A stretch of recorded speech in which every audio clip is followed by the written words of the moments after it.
મુન્દ્રાના જયનગર વિસ્તારમાં શિવશક્તિ હોસ્પિટલ પાસે ગટરના પાણીની સમસ્યાથી રહેવાસીઓ અને દર્દીઓ પરેશાન.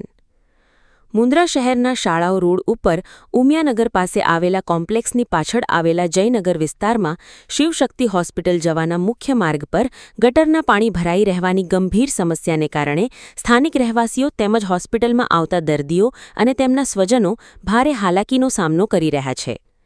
સ્થાનિક રહેવાસીઓના જણાવ્યા મુજબ છેલ્લા અંદાજે 2 વર્ષથી આ સમસ્યા યથાવત છે. કોમ્પ્લેક્સ માટે યોગ્ય ગટર વ્યવસ્થાનો અભાવ હોવાથી પાછળના ભાગે તૂટેલા પાઇપોમાંથી સતત ગટરનું પાણી રસ્તા પર વહેતું રહે છે, જેના કારણે રસ્તા પર ગંદકી, દુર્ગંધ અને અસ્વચ્છ વાતાવરણ સર્જાય છે. રહેવાસીઓનું કહેવું છે કે આ અંગે અનેક વખત સંબંધિત તંત્ર સમક્ષ રજૂઆતો કરવામાં આવી હોવા છતાં આજ દિન સુધી કોઈ કાયમી અને અસરકારક ઉકેલ લાવવામાં આવ્યો નથી. હાલમાં ચોમાસાની ઋતુની શરૂઆત થઈ રહી હોવાથી જો તાત્કાલિક યોગ્ય કાર્યવાહી કરવામાં નહીં આવે તો સ્થિતિ વધુ ગંભીર બનવાની શક્યતા વ્યક્ત કરવામાં આવી રહી છે. સ્થાનિકોએ તંત્રને તાત્કાલિક ગટર વ્યવસ્થાની સમસ્યાનો કાયમી ઉકેલ લાવવા માંગ કરી છે. જો સમયસર કાર્યવાહી નહીં કરવામાં આવે તો રહેવાસીઓ ગાંધી ચિંધ્યા માર્ગે આંદોલન કરવાની ફરજ પડશે તેવી ચીમકી પણ ઉચ્ચારી છે.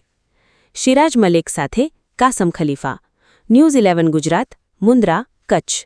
જય હિન્દ દોસ્તો, ન્યૂઝીલેન્ડ ગુજરાતમાં આપનું હાર્દિક સ્વાગત છે. ન્યૂઝીલેન્ડ ગુજરાતી ટીમની વાત કરતો મુન્દ્રાની ઘણી એવી સમસ્યાનું સમાધાન માટે ન્યૂઝીલેન્ડ ગુજરાતી ટીમ જતી હોય છે. ઘણી એવી સમસ્યા છે કે સમસ્યાનો ઉકેલ ક્યારે આવશે તો એ સમસ્યા અમારા મીડિયાના માધ્યમથી બતાવવા માટે અમે જતા હોઈએ છીએ. હાલ અમે આવે છે ઉમિયાનગર પાસે આવેલી શિવશક્તિ હોસ્પિટલ. ઝાલા સાહેબનો અમને ફોન આવ્યો અને ડૉક્ટર સાહેબની સમસ્યા ઘણા વર્ષો જૂની છે. એટલે સાહેબે મને કીધું કે આપ જોવો આ પરિસ્થિતિ કેવી ગંભીર છે. ત્યારે આજે ફોન આવતા હું હાલ એ જગ્યા ઉપર આવ્યો છું. ઉમિયાનગર બિલ્ડિંગ પાછળ આવેલું આ હોસ્પિટલ, અને આપ જોઈ શકો છો કે આ બાજુ હોસ્પિટલ પણ છે અને એના બાજુમાં એક મંદિર પણ આવેલું છે.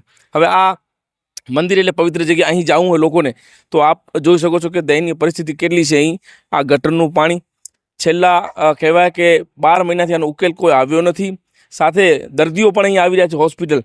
હોસ્પિટલ આવવા માટે દર્દીઓને ખૂબ હાલાકી ભોગવવી પડે છે, કારણ કે 4 વ્હીલરવાળા હોય તો કદાચ આવી શકે, પરંતુ એને પગે આવવું એને ફરીને અહીં આવવું પડતું હોય છે. ત્યારે આવી જ્યારે પરિસ્થિતિ હોય, આપણે એક તરફ કહેતા હોય છે કે મુન્દ્રાનો વિકાસ થયો છે, મુન્દ્રામાં 147 કરોડના કામો થયા છે, તો આપ જોઈ શકો છો કે 147 કરોડના કામ થયા હોય તો આ પરિસ્થિતિ મુન્દ્રાની ન હોય. તો આપણે ચાલો અહીંના સ્થાનિકો છે એમની સાથે મળીએ અને સ્થાનિકો શું કરી રહ્યા છે એમની આપણે અરજી સાંભળી આવો. સાહેબ, આપની જે પરિસ્થિતિ જોઈ અને પરિસ્થિતિ ખૂબ ગંભીર છે, કારણ કે હોસ્પિટલ આવનાર દર્દીઓને ખૂબ તકલીફ પડતી હોય છે. એક બેન પણ અત્યારે બોલતા હતા કે મારે ફરીને આવવું પડ્યું. આ પરિસ્થિતિ કેટલા વર્ષથી છે અને આ પરિસ્થિતિ નિવારણ માટે આપ કઈ રીતે તૈયારી કરી, ક્યાં ક્યાં ગયા હતા? હવે આમ જોવા જઈએ તો જ્યારથી આ કોમ્પ્લેક્સ બન્યું છે ત્યારથી આ જ હાલત છે. કોમ્પ્લેક્સની કોઈ પરમાનન્ટ ગટરનું સોલ્યુશન નથી. કોઈ લોકોની નાની ગટરની ભોખાડ કહેવાય આપણે છે એવું તે કાંઈ બનેલું નથી. ખાલી 2x2ની ચેમ્બરો બધી દુકાન પૂરતી બનાવેલી છે, જેનો કોઈ મતલબ નથી. એ પાણી છે અડધો કલાકનું કામ હોય એટલે તરત જ ઉભરાય છે, બારે આવે છે.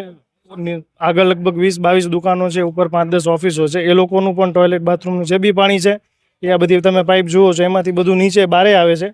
અડધી બધી લગભગ મેક્સિમમ પાઇપો બધી તૂટેલી છે, તો એમાંથી પણ બધું ડ્રેનેજ બારે આવે છે. તો નોર્મલ પાણી અને ગટરનું પાણી બે મિક્સ થાય છે અને આખો આ રોડ છે એ જામ થાય છે. અને ઘણી વખત એવી પરિસ્થિતિ આવી જાય છે વગર વરસાદે કે અમે હાલવાની પણ જગ્યા નથી રહેતી. લોકો મુશ્કેલથી ગમે એમ કરીને પાણીમાંથી ગટરમાંથી પગ બોડીને ચાલીને આવતા હોય છે.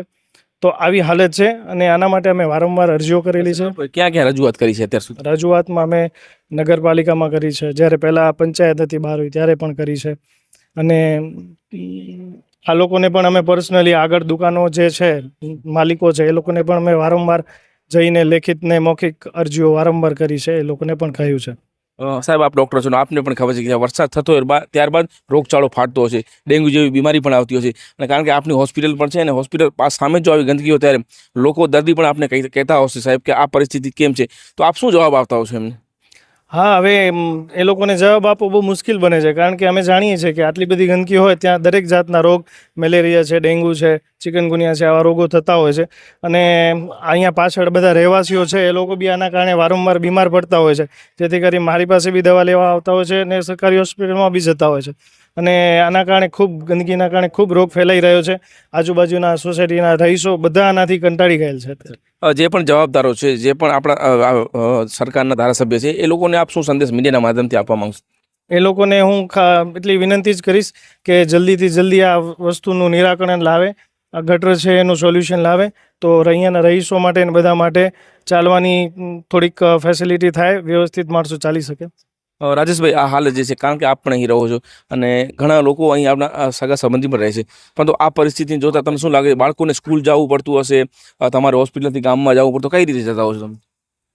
આપ જોઈ શકો છો સાહેબ, એ બધું કહી તો દીધું છે, પણ આપણે તંત્ર દ્વારા એક કહેવામાં આવીએ છીએ કે જલ્દીથી આનું નિરાકરણ લાવે, કેમ કે અહીંયા મંદિર બાજુમાં જ છે અને સ્કૂલ માટે છોકરાઓને અહીંયાથી જ જવું પડે છે અને મુખ્ય માર્ગ એક જ છે. આ બિલ્ડિંગવાળાને અમે મુખ્યત પણ કહી આવ્યા છે, પણ કોઈ તાનાશાહી એ લોકો પાસે છે, કોઈ જવાબ સંતોષકર આપતા નથી. સમાધાન ક્યારે આ સમસ્યાનું? આ સમાધાન લગભગ આવે એવું લાગતું નથી, કેમ કે અમે તંત્રને બધાને કંઈ થાક્યા છીએ. હવે તો એવું લાગે છે કે અમે ગાંધી માર્ગ ઉપર જઈએ તો આનું તંત્ર કોઈ આંખ ખોલે. અત્યારે ટેમ્પરરી, કારણ કે અત્યારે વરસાદ છે, કદાચ કામ ન થાય તો ટેમ્પરરી કામ માટે અહીંયા શું કપચીઓ નાખવી પડે, કઈ રીતે તૈયારી કરવી પડે એમને? તો બસ આપણે મેટર કે કબજી નાખ્યો તો હજી આનું સોલ્યુશન હમણાં ટ્રાયપેડ પૂરતું આવી શકે ને, કે આને આપણે એમ કહે છે નગરપાલિકા દ્વારા કે આને જલ્દીથી જલ્દી અહીંયા ગટર લાઈન આવી જાય અને કોઈ વ્યવસ્થા કરે તો સારું છે. રાજેશભાઈ, આપને ખબર છે કે અહીં હોસ્પિટલ છે, દર્દીઓને આવવા માટે બહુ તકલીફ પડી રહી છે, ત્યારે આપ સરકારમાં પણ જોડાયેલા છો, કારણ કે ભારતીય જનતા પાર્ટીમાં જોડાયેલા છો, ત્યારે શું સંદેશ આપશો અહીં નગરપાલિકાના પ્રમુખોને, એમએલએને શું કહેશો આ રસ્તા માટે? નગરપાલિકાના પ્રમુખને, ધારાસભ્યશ્રીને અમે કહીએ છીએ કે આનો જલ્દી નિકાલ લાવે એવી અમે પ્રાર્થના કરી રહ્યા છીએ. ત્યારબાદ અહીંના જે બહેનો છે એમની સાથે મળીએ. બેન, આ પરિસ્થિતિ બહુ ગંભીર છે, ત્યારે શું કહેશો, મેસેજ શું આપશો મીડિયાને? મારે સાહેબ ફેર અમે સાહેબ આની અમે બધે અમે વિનંતી કરીને બધાને અંદર જઈ કરીને અમે જણાવેલું છે અને એમને રાજીપે કીધેલું છે, પણ અમારું કોઈ માન. એક લેડીઝ તરીકે કેટલી તકલીફ પડતી હોય છે? બહુ અહીંયા ચાલવા હાલવાની બહુ તકલીફ પડે. અહીંયા માતાજીના મઠે મંદિર છે, કોઈ દર્શન કરવા આવી નહીં શકતું અને અહીંયા કોઈ જઈ નથી શકતા, આવી નથી શકતા. નપટ આમ ખુલે આમ ગટર નીકળેલું છે. હા, જેવું સનાસ માથે કરે એવું નીચે આવેલું છે, નીચે આવેલું આમ ખુલ્લામાં આવેલું સોચ. આ પરિસ્થિતિને નિવડાવવા માટે શું મેસેજ આપશો, શું કહેવા માંગશો મીડિયાના માધ્યમથી? આ ખપે એમ કરીને બંધ કરાવો, અમારી એ જ વિનંતી છે. આપ મોટી ઉંમરના છો ને આપ આ વિસ્તારમાં ઘણા વર્ષથી રહો છો, આ પરિસ્થિતિ કેવી છે? માતાજીનો મઠ છે સાહેબ, અમે વિનંતી ઘણી કરીએ છીએ, નથી અમારું કોઈ સાંભળવા આવતું નથી. માતાજીના મઠે કોઈ દર્શન કરવા માંગતા નથી, સમજ્યા? અને સામા થાય જે કહેવા જાય તો કે તમારે જે થાય કરી લો, જવાબ મળે છે. એવો જવાબ મળે સાહેબ.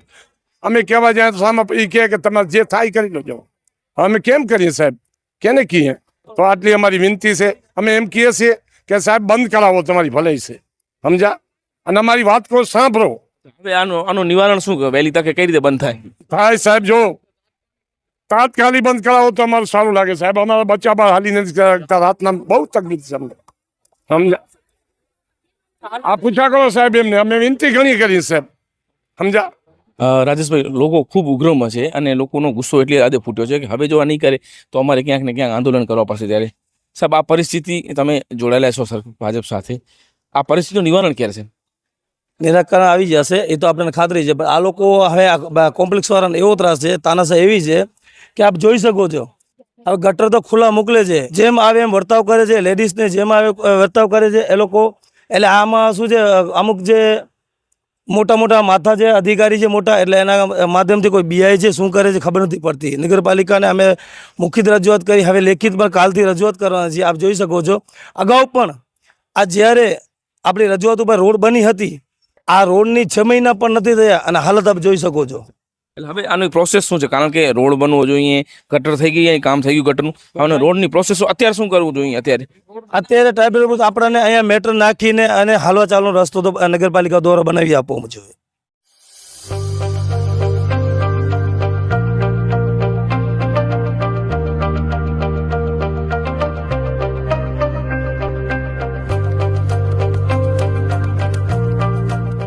रफ्तार का जुनून, स्टाइल का तूफान, आपकी मनपसंद टीवीएस बाइक अब मुंद्रा कच्छ में युवा टीवीएस शोरूम पर। शानदार ऑफर्स और आसान फाइनेंस का मौका न चूकें। अभी कॉल करें 9998812998 या 9724518848।